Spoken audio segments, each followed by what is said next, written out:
Providence, Rhode Island. Lost design invention. Resurfaces.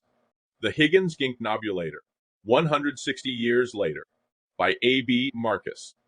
Providence, Rhode Island, an 1860s creativity machine from 333 Waterman Street is shaking up today's design world. A strange piece of Providence history has returned to the spotlight, and it's causing a stir among designers, futurists, and AI thinkers. On April 10, 1865, Dr. Gregory J. Higgins, a reclusive inventor tucked away in Providence's Richmond Square inside the old factory building at 333 Waterman Street, unveiled a prototype device he claimed could measure and magnify meticulous, magnificent, magnanimous imagination ideas. 2025 HG Higgins Ginknobulator 21st Century Update.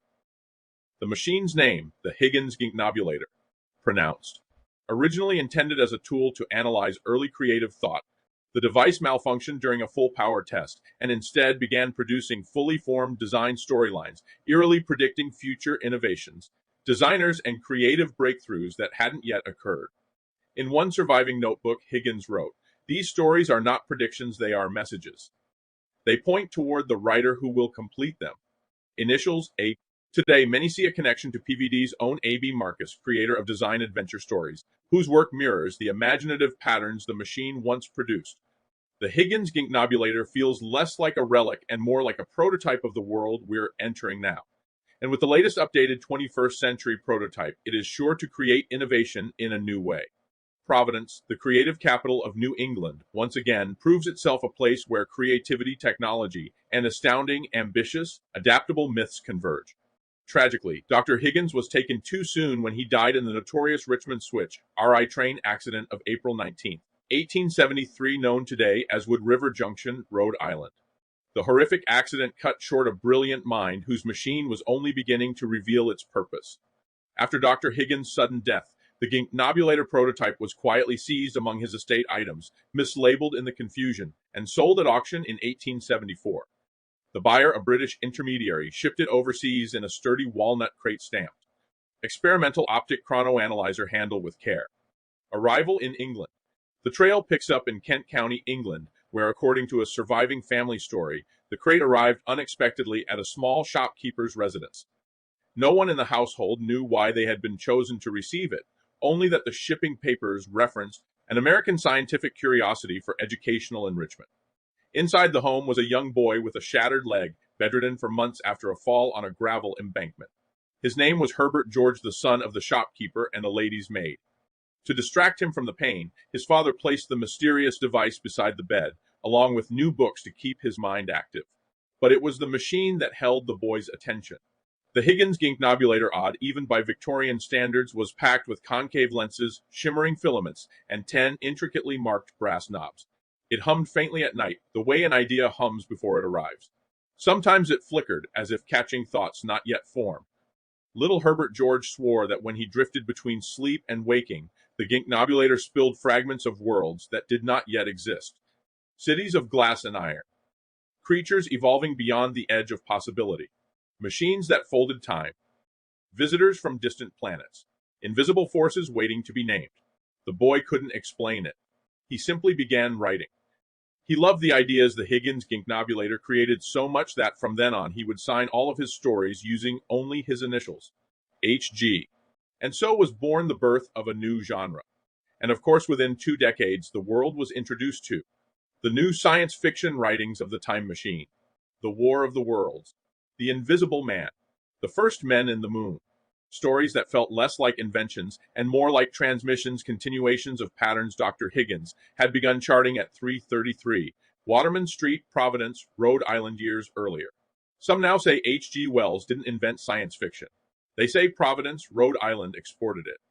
Then this odd device in 1886 surfaced mysteriously, with no shipping invoice, inside a locked cabinet in the research reading room of the University of Edinburgh, capital of Scotland. A young medical student, Arthur C., found it. He was not yet a doctor. He was not yet a name. He was a restless 27-year-old medical student who spent more time imagining cases than studying anatomy. One rainy afternoon, seeking distraction from his coursework, Arthur opened the ornate cabinet. Inside, wrapped in fraying 1860s Providence linen, sat the Higgins Ginknobulator, brass dials, mirrored arcs, and a small etched plate reading.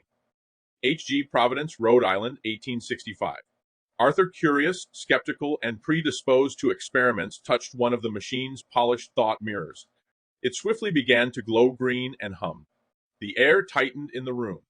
A pattern of deductive possibilities spiraled across his mind like a constellation popping, snapping. Each idea was so sure, each lock into place with a complete storyline that came to him without ever leaving home.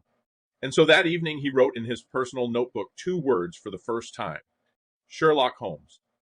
Later he joked privately with his friend and writer H.G. Wells that the Higgins Ginknobulator was a muse disguised as instrumentation. Wells, delighted, nicknamed it the Imaginiferous Colony's engine, as he called it. The two would meet in secret, tinkering, speculating, and wondering what Providence had been up to in the 1860s to produce such a device.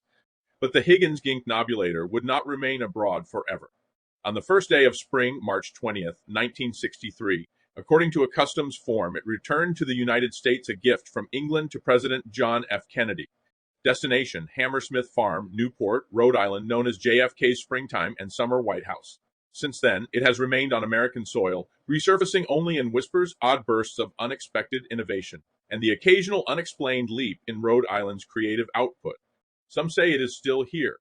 Some say it's still measuring and magnifying imagination. Some say its hum can be heard only by those who are already building worlds. But all agree on one thing: the Higgins Ginknobulator story is far from over. This fantastic, captivating, candid, calculating machine has never been publicly displayed. Yet moments of sudden innovation in Providence, unexpected breakthroughs, artistic surges, strange coincidences are often accompanied by whispers that the device has awakened again, such as in 2009 when Providence, the capital city of Rhode Island, along with the new Innovation and Design District, was christened the official creative capital of New England by then two-term Mayor David Cicilline. Some believe the device still works. It hums, maybe in a basement, an attic, or even an abandoned mill. Some say it seeks out a person with the initials AB to continue to tell the design adventure stories along with people of certain clever, celebrated creative sparks. And some insist it is the reason Providence continues to punch above its weight in design, creativity, and innovation. Now you know, as they say, the rest of the story. Providence's lost invention, the machine that quietly is still changing the world. The end.